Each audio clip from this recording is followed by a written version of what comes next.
الحمد لله وكفى والصلاة والسلام على سيد الرسل وخاتم الأنبياء وعلى آله وأصحابه الأتقياء أما بعد فأعوذ بالله من الشيطان الرجيم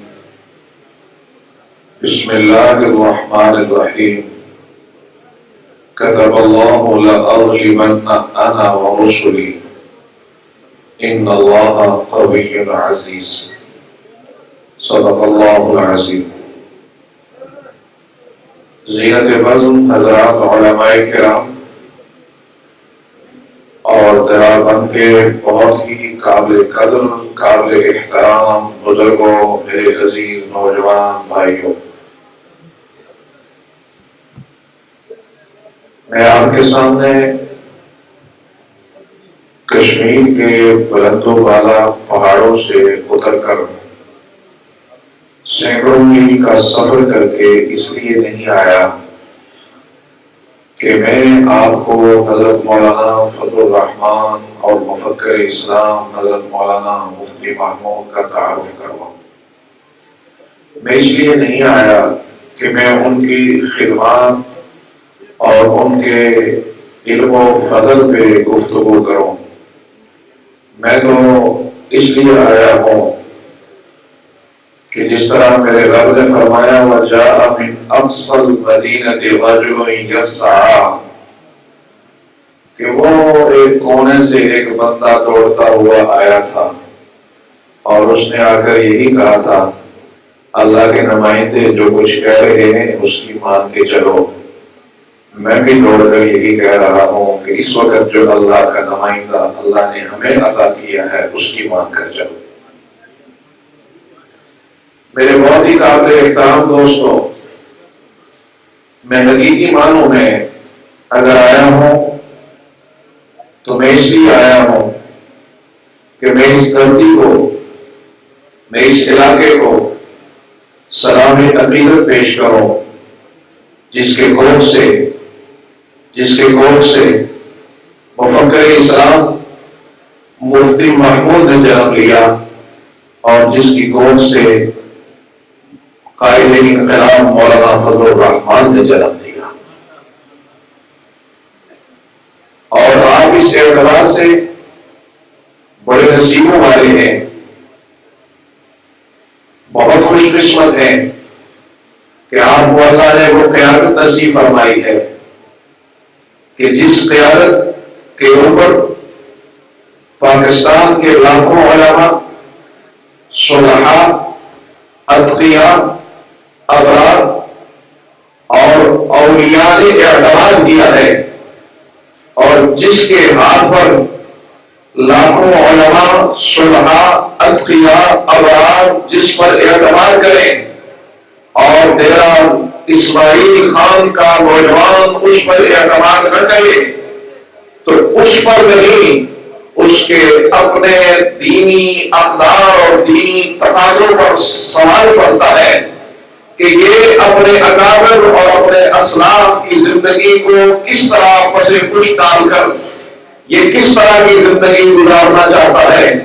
میرے بہت ہی قابل احترام بزرگوں، آج بہت سنجیدگی کے ساتھ کہنا چاہتا ہوں کہ وہ عالمی اسٹیبلشمنٹ جس کی نظروں میں پاکستان ہمیشہ کانٹے کی طرح کھٹکتا رہا، وہ عالمی صہیونی قوتیں جنہوں نے پاکستان کو پہلے دن سے قبول نہیں کیا، وہ اس کو توڑنے کے لیے بے پناہ ہر طرح کے حربے استعمال کر کے ایک اس کے حصے کو توڑ چکے، پھر دوسرے حصے کے لیے توڑنے کے لیے انہوں نے علاقائیت کے بتوں کو پالا، انہوں نے اس ملک کو توڑنے کے لیے، برباد کرنے کے لیے فرقہ واریت کے عفریت کو جنم دیا۔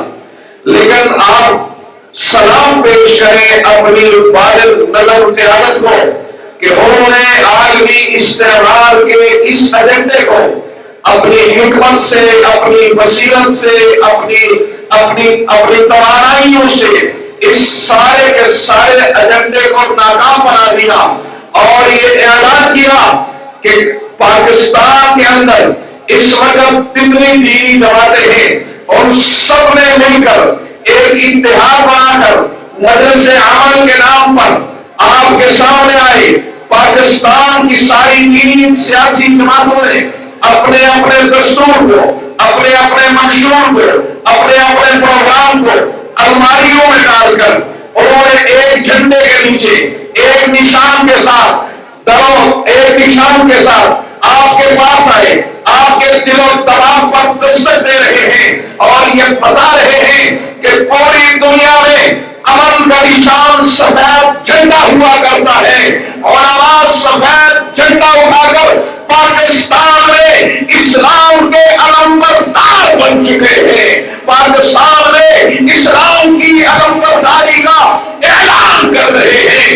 اگر پاکستان کو پرامن بنانا ہے، پاکستان کو کرپشن سے پاک رکھنا ہے، تو پھر ان با کردار لوگوں کا انتخاب کرو. میرے قابل احترام دوستوں، آج ہمارے کچھ لوگ تبدیلی کا نعرہ لگا رہے ہیں اور تبدیلی جن ذرائع سے لانا چاہتے ہیں، جن لوگوں سے لانا چاہتے ہیں، وہ وہی طبقہ ہے جو 70 سال سے آپ پر مسلط رہا، 70 سال سے اس نے آپ پر اقتدار جمائے رکھا. پارٹیاں بدلی، چہرے بدلے، امیر ترین طبقہ آپ پر مختلف نعروں کے ساتھ مسلط ہوتا رہا. جب تک، یاد رکھ میرے قابل احترام دوست، جب تک اس متوسط طبقے کا انسان تمہارے درمیان کھڑا ہو کر تمہاری قیادت اور سیادت نہیں کرے گا، اس وقت تک حالات نہیں بدل سکتے. جمعیت علماء اسلام نے متحدہ مجلس کے آپ امیدواروں کی فہرست اٹھا کر دیکھیں تو آپ کو سفید پوش غریب متوسط طبقے کے لوگ نظر آئیں گے، لیکن جہال نظر نہیں آئیں گے. پڑھے لکھے لوگ نظر آئیں گے، باکردار لوگ نظر آئیں گے. یاد رکھو، اب ملک اس دوراہے پہ پہنچ چکا ہے کہ جو عالمی استعمار اس کو تقسیم کرنا چاہتا تھا فرقہ واریت کی بنیاد پر، علاقائیت کی بنیاد پر، وہ اس کو تقسیم نہیں کر سکا. اب اس کو وہ مٹانا چاہتا ہے.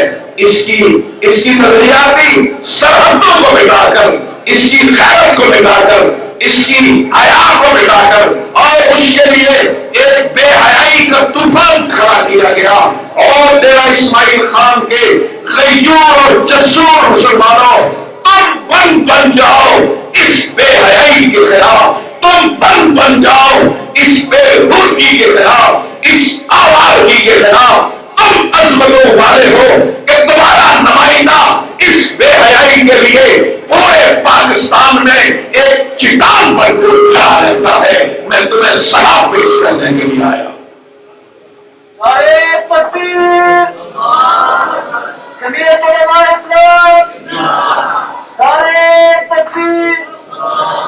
میرے بہت ہی قابل احترام دوستوں، اگر آپ کو کسی جگہ پر کوئی نشہ کرنے والا آدمی ملے تو نشہ کرنے والے آدمی کو عام طور پر بھیک دینے والے بھیک بھی نہیں دیتے. کہتے ہیں یار یہ تو نشہ کرتا ہے. بھیک دینے والا بھی نشہری کو بھیک نہیں دیتا.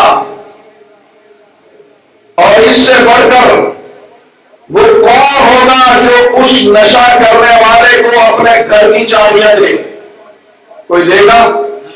بلند آواز سے کوئی دے گا؟ اگر نشہ کرنے والے کو آپ بھیک دینے کے لیے تیار نہیں ہیں، اپنے گھر کی چابیاں دینے کے لیے تیار نہیں ہیں، تو ملک کا خزانہ دینے کے لیے آپ کیسے تیار ہو سکتے ہیں؟ لہذا آج عزم کے ساتھ، پوری قوت کے ساتھ، پورے جذب کے ساتھ، پورے ارادے کے ساتھ یہ اعلان کریں کہ پاکستان جس نظریے کے لیے بنا تھا اسی نظریے کو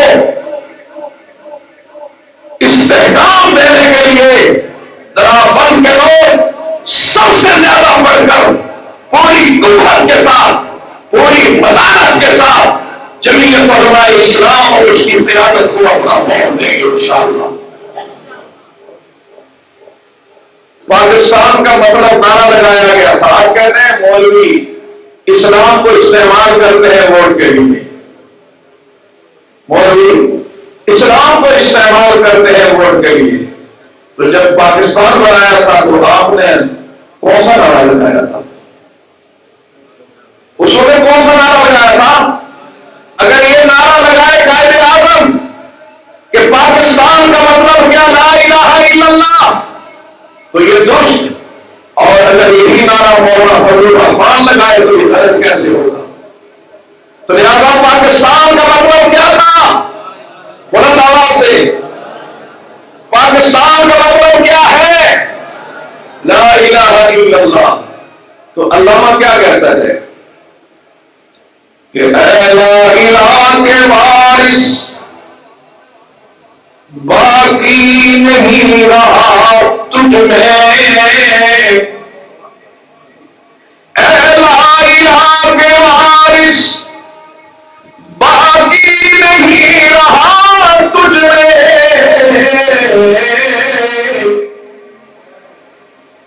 کیا کردار طاہرانہ انداز دلیرانہ، تیری نگاہ سے، ہاں یہ مسلمان تھا، تیری نگاہ سے دل سینوں میں کانپتے تھے، کھویا گیا ہے تیرا جذب قلم بیانہ۔ ایک طرف تو مسلمان وہ ہوتا تھا جس کی نگاہ ٹوٹی کھمبے میں نہیں ہوتی تھی، اس کی نگاہ تو دنیا میں ہوا کرتی تھی، اس لیے کہ یہ عالمی دین لے کے آیا اور عالمی سوچ لے کے آیا اور پورے عالم کے لیے عالمی پروگرام لے کر آیا، اور اگر اس عالمی پروگرام کو دیکھتا ہوں تو میرا انتخاب جمعیت علماء اسلام نظر آتی ہے۔ میرے بہت ہی قابل احترام قابل قدر بزرگوں، اگرچہ یہ علاقہ جمعیت علماء اسلام کے ساتھ وابستگی میں ہمیشہ قابل ذکر رہا، قابل قدر رہا، میری درخواست ہوگی، میری التجا ہوگی اس لیے کہ آپ کو اس وقت صرف ڈیرہ اسماعیل خان، صرف KP کے نہیں، پورا پاکستان نہیں، پورے عالم اسلام نہیں، پوری دنیا کا مسلمان اس کی نظریں آپ کے حلقے میں لگے ہوئی ہیں۔ آپ نے کل بھی یہاں ہماری قیادت کو عزت دی تھی، اور مجھے یقین ہے کہ آپ آج بھی اسی استقامت کے ساتھ، اسی وقار کے ساتھ، اسی شان و شوکت کے ساتھ آپ ہماری قیادت کو وہی عزت دیں گے۔ یاد رکھو کہ راہ وفا میں ہر سو کانٹے، ہر سو کانٹے، دھوپ زیادہ سائے کم، پر اس راہ پہ چلنے والے خوش رہے پچھتائے کم۔ کیوں؟ میرا رب وعدہ کرتا ہے کیا؟ وَمَا عِندَكُمْ يَنفُدُ وَمَا عِندَ اللَّهِ بَاقٍ۔ جو کچھ تمہارے پاس ہے مال کی صورت میں، اولاد کی صورت میں، جو کچھ تمہارے پاس ہے سارا ختم ہونے والا ہے، اور جو کچھ میرے اللہ کے سپرد کر دیتے ہو وہی بچنے والا ہے۔ اگر ٹوٹی کھمبے کی سیاست کرو گے مٹ جائے گی، چند دنوں کی بات ہے، لیکن میں اپنے نوجوان کو کہوں گا آج تبدیلی کا نعرہ لگانے والا تمہاری عزتوں سے کھیلنے والا ہے، لیکن میرا رب فرماتا ہے ما عندکم ینفد، تمہارے پاس جو بھی طاقت ہے، تمہارے پاس ووٹ کی پرچی ہے، یہ ووٹ نوٹ لے کر بھی دے سکتے ہو اور یہی ووٹ اللہ کے لیے بھی دے سکتے ہو. یہ اپنی جوانی تم کسی سے سودا کر کے بھی گزار سکتے ہو. یہی جوانی اللہ کے دین کے لیے لگا کر بھی دیکھ سکتے ہو.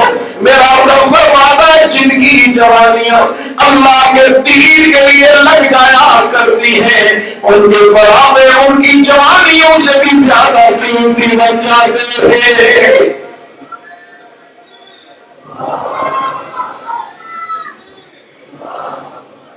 میرے بہت ہی قابل قدر بزرگوں، کیونکہ آپ بہت دن بھر سے مسلسل موسم کی شدت کے ساتھ بھی آپ کا مسلسل آنکھ مچولی رہی اور آپ نے قائد ملت اسلامیہ حضرت مولانا فضل الرحمان دامت برکاتہم کا آپ نے مفصل بیان بھی سننا ہے. ہماری التجا اور درخواست ہے کہ آپ فیصلہ کرتے وقت آپ کے ہاتھ میں یہ ایک ایسی تلوار ہے کہ اس تلوار میں اس پاکستان سے بے حیائی کو ختم بھی کرنا ہے. اور اگر یہ تلوار کہیں الٹی طرف خدا نخواستہ چل گئی تو اپنی نسلوں کو آپ نے، اپنی آئندہ آنے والی نسلوں کو آپ نے بے حیائی کے اس گرہ کے اندر ڈالنا ہے. مجھے یقین ہے کہ یہاں کا غیرت مند مسلمان اپنی آئندہ آنے والی نسلوں کو سیکولر لبرل پاکستان نہیں، اسلامی پاکستان دے گا، محمدی پاکستان دے گا. کیا اس کا وعدہ کرتے ہو؟ اور یہی کہوں گا، ہم کام کی باتیں کرتے ہیں، بیکار ترانا کیا جانے. ہم نبض شرح سے فطرت ہیں، وقت گوانا کیا جانے. ظالم ہے وہ کوئی، ظالم ہے وہ کوئی جو انسانی آبادی نیلام کرے. ہم آگ بجھانے والے ہیں، آگ لگانا کیا جانے. آگ لگانے والے وہ ہیں جو اس ملک کی تہذیب، اس کے کلچر، اس کے نظام کو بدلنا چاہتے ہیں. اس آگ کو بجھانے کے لیے آج متحدہ مجلس عمل پوری قوت کے ساتھ، پوری ہمت کے ساتھ، پوری جرأت کے ساتھ میدان عمل میں آ چکی ہے. اب امتحان میرا اور آپ کا ہے. مجھے یقین ہے کہ آپ کا فیصلہ، آج لوگ کہتے ہیں ووٹ کو عزت دو، میں اس سے بھی پہلے کہتا ہوں علماء کو عزت دو. اور جو علماء کو عزت دیتا ہے میرا رب اسے دنیا اور آخرت میں عزت دیتا ہے. وآخر دعوانا الحمدللہ.